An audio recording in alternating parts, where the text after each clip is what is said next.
आपको ग्राफिक जरिए समझाते हैं कि राज्यसभा की रेस में कैसे कैसे आंकड़ेबाजी हो रही है। तो देखिए, राज्य सीट, उम्मीदवार और पेच कहां फंसा, ये सब हम आपको बता रहे हैं। महाराष्ट्र में कुल 6 सीटें हैं, लेकिन 7 उम्मीदवार उतार दिए गए। इसका मतलब क्या होता है? इसका मतलब है कि एक सीट पर पेच फंसा हुआ है, यहीं पर संजय वर्सेस संजय है।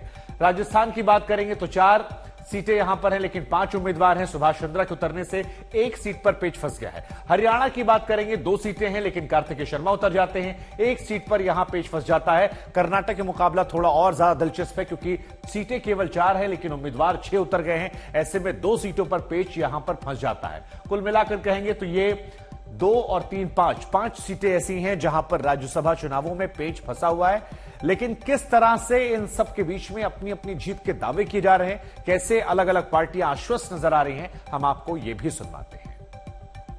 हम चाहते हैं कि इस बार ऐसे परिणाम आने चाहिए जिससे कि भविष्य में कोई हॉर्स ट्रेडिंग करने की प्रयास नहीं करे।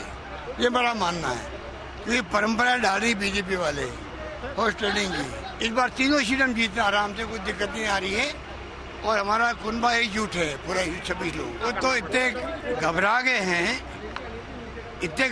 हैं कि आप खुद देख लो कि कभी इलेक्शन कमीशन में जा रहे हैं, कभी ईडी में जा रहे हैं। ईडी का क्या तुक है जाने का, जुडिशरी में प्रयास कर रहे हैं, हाईकोर्ट सुप्रीम कोर्ट तक जा रहे हैं। कल तो चुनाव है, आज हाईकोर्ट और सुप्रीम कोर्ट तक जा रहे हैं। आप समझ सकते हैं कि इनकी स्थिति क्या बन गई है। आराम से तीनों सीटें कांग्रेस जीतने जा रही है। ये बहुत ही हास्यास्पद स्थिति है।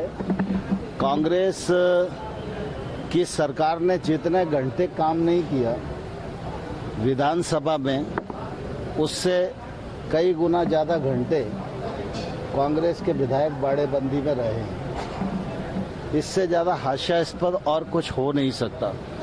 जहां तक कैंडिडेट्स का सवाल है, तो मैं समझता हूं कांग्रेस ने सबके सब कैंडिडेट ऐसे दिए हैं जो राजस्थान से ताल्लुक नहीं रखते। राजस्थान में कांग्रेस के कार्यकर्ता इसके कारण हताश भी हैं, निराश भी हैं। लोकतंत्र में जहां तक जीतने का सवाल है, तो निश्चित रूप से जिसके पास संख्या होती है वही जीतता है। कार्तिकेय शर्मा, जैसा कि शुरुआत में मैंने कहा, 2 मीडिया टाइकून 2 राज्यों में चुनाव को दिलचस्प बताते हैं।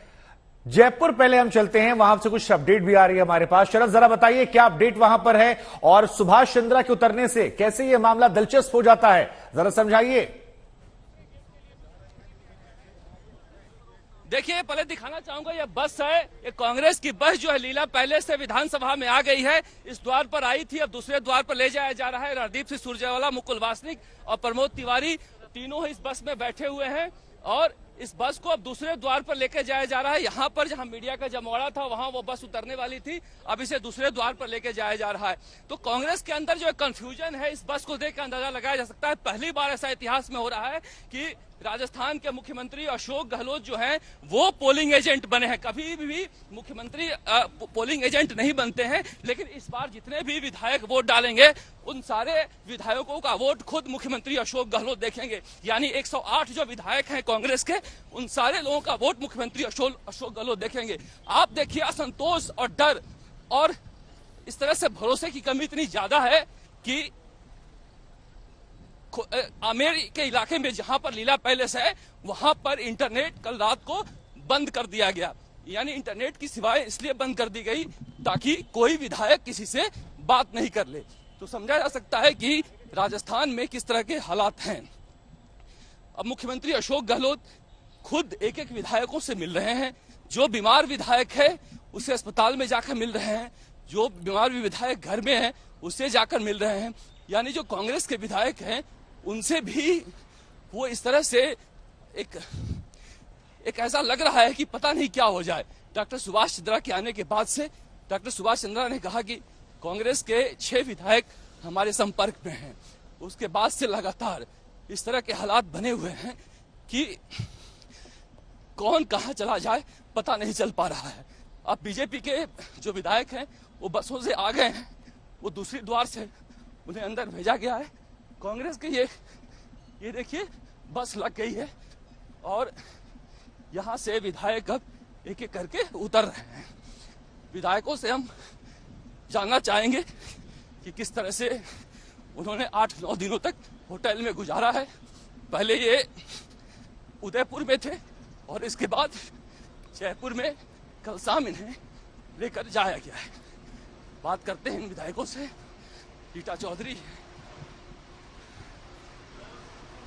अभी खोलेंगे, बहुत सारे विधायक हैं, लोगों से बातचीत करने की कोशिश करेंगे। रफीक खान जी, क्या लगता है आज तो इंतजार की घड़ी खत्म हो गई, इतना डर इंटरनेट तक बंद करना पड़ा?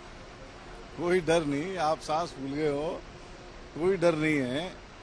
दरअसल स्कूल समय में ये पढ़ते थे कि बच्चों को, परिवार को समेट के रखो, नहीं तो डाकू आ जाएंगे। तो डाकुओं का जमाना है, इसलिए अपने परिवार को प्रोटेक्ट करना पड़ रहा है।